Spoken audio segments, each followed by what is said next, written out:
क्या राष्ट्रभक्ति के लिए 52 सेकंड का वक्त भी बहुत ज्यादा होता है? क्या हमारे देश का राष्ट्रगान इतना भी जरूरी नहीं है कि देश के सबसे बड़े राज्य की विधानसभा के अध्यक्ष उसके सामने सिर्फ 52 सेकंड स्थिर खड़े रह सके?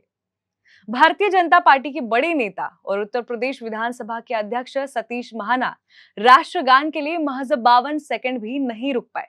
सोशल मीडिया पर एक वीडियो तेजी से वायरल हो रहा है जिसमें साफ दिख रहा है कि उन्नाव में आयोजित एक कार्यक्रम के दौरान जब राष्ट्रगान बज रहा था तब सतीश महाना मंच छोड़कर अपनी गाड़ी की तरफ बढ़ गए। प्रोटोकॉल, अनुशासन और देश प्रेम की बड़ी बड़ी बातें करने वाले एक संवैधानिक पद पर बैठे नेता की इस हरकत ने पूरे देश को हैरान कर दिया है। जैसे ये वीडियो सामने आया, सियासी गलियारों में भूचाल आ गया है।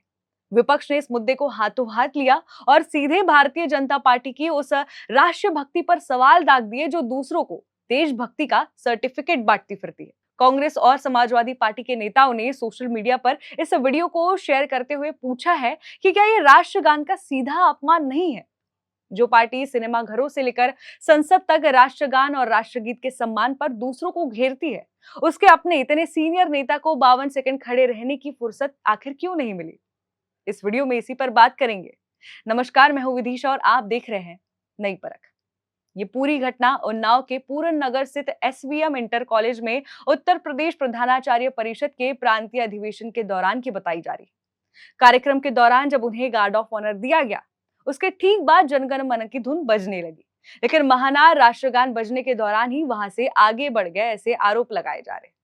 अब जरा फ्लैशबैक में चलिए और याद कीजिए उस घटना को जब वंदे मातरम के वक्त सोनिया गांधी कांग्रेस अध्यक्ष मल्लिकार्जुन खड़गे के लिए कुर्सी मांग रही थी। उसके बाद बीजेपी नेताओं ने इस पर बवाल मचा दिया था। उन पर एफआईआर दर्ज करने की मांग उठाई जा रही थी, प्रदर्शन हो रहे थे। और इसके अलावा हाल ही में जब कांग्रेस ने अपने कार्यक्रमों में वंदे मातरम के सिर्फ 2 अंतरे गाने का पुराना फैसला दोहराया था, तब भारतीय जनता पार्टी के नेताओं ने आसमान सर पर उठा लिया था। उस वक्त बीजेपी नेताओं के लिए राष्ट्रगीत का सम्मान सबसे बड़ा मुद्दा बन गया था। लेकिन आज जब खुद उन्हीं की पार्टी के एक बेहद ताकतवर मंत्री और विधानसभा अध्यक्ष स्तर के नेता ने राष्ट्रगान के बीच से उठकर जाने की कोशिश की है, तो किसी भी भाजपा नेता ने इस पर अपनी आवाज नहीं उठाई है। क्यों आज पूरा सत्ता पक्ष मौन व्रत धारण करके बैठ गया? आखिर ये नेता इतने सिलेक्टिव क्यों हो जाते हैं कि दूसरों की छोटी सी चूक पर देशद्रोह का थप्पा उन्हें लगा दिया जाता है और अपने ही नेता की इतनी बड़ी लापरवाही पर चुप्पी साध लेते हैं?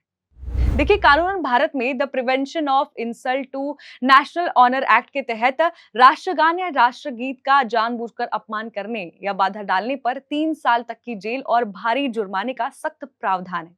यहाँ तक कि दोबारा ऐसा अपराध करने पर कम से कम 1 साल की अनिवार्य जेल की सजा का नियम भी लागू है। लेकिन जब देश का ये सख्त कानून आम नागरिकों और जनप्रतिनिधियों दोनों के लिए समान है, तो सवाल उठता है कि सत्ता में बैठे रसूखदार नेताओं पर यह नियम कभी क्यों नहीं आजमाया जाता? बात सिर्फ राष्ट्रगान तक की सीमित नहीं है।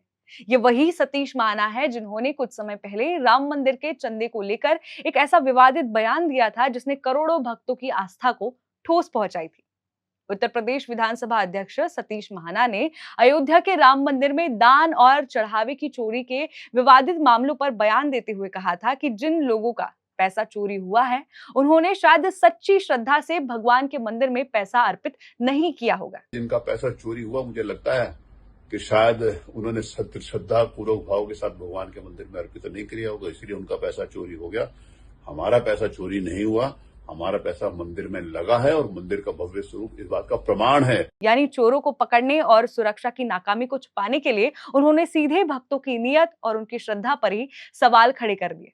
इसी मुद्दे को लेकर उत्तर प्रदेश विधानसभा सत्र के दौरान विपक्ष ने भारी हंगामा किया था। विपक्ष ने संसद के अंदर चंदा चोर गद्दी छोड़ के नारे लगाए और इस मुद्दे पर सरकार को बुरी तरह घेरा था।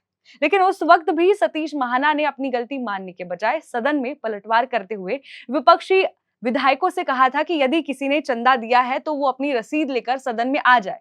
उन्होंने ये भी दलील दी थी कि इस तरह से धार्मिक आस्थाओं पर चोट पहुंचाना उचित नहीं है। जरा सोचिए, भक्तों के पैसों की चोरी पर सवाल उठाना उन्हें धार्मिक आस्था पर चोट लगना लगता है, लेकिन खुद भक्तों की श्रद्धा को झूठा बताना उन्हें बिल्कुल सही लगता है। देखिए, यह है सत्ता का अहंकार। खैर, राष्ट्रगान के दौरान मंच छोड़कर जाने की इस ताजा हरकत के बाद अब विपक्ष शांत बैठने के मूड में बिल्कुल नहीं है। उत्तर प्रदेश के फिरोजाबाद, सिद्धार्थनगर और चंदौली जैसे अलग अलग इलाकों में कांग्रेस कमेटी के कार्यकर्ताओं ने सड़कों पर उतरकर विरोध प्रदर्शन किया है और पुलिस में बकायदा तहरीर देकर विधानसभा अध्यक्ष सतीश महाना के खिलाफ राष्ट्रगान के अपमान के मामले में मुकदमा दर्ज करने की मांग की है। विपक्ष इस मुद्दे को लेकर कानूनी और राजनीतिक लड़ाई लड़ने की तैयारी कर रहा है। हालांकि चौतरफा घेरने के बाद अब सतीश महाना की तरफ से सफाई भी सामने आई है। उन्होंने इस पूरे वीडियो को भ्रामक और सोशल मीडिया का दुष्प्रचार बताया है। महाना का दावा यह है कि जहां उन्हें गार्ड ऑफ ऑनर दिया गया था, वहां असल में राष्ट्रगान नहीं बज रहा था। उनके मुताबिक कार्यक्रम के अलग अलग हिस्सों के वीडियो को एक साथ जोड़कर गलत धारणा बनाने की कोशिश की जा रही है। सफाई चाहे जो भी हो, लेकिन वीडियो में दिख रही तस्वीरें कई गंभीर सवाल छोड़ जाती है। हमारा आज का सवाल सीधा अब आपसे है। क्या राष्ट्रभक्ति और राष्ट्रगान के सम्मान सिर्फ विपक्ष या आम जनता के लिए ही अनिवार्य हो जाता है? क्या सत्ता की कुर्सी पर बैठे लोगों को देश के प्रतीकों के अपमान की खुली छूट मिलनी चाहिए?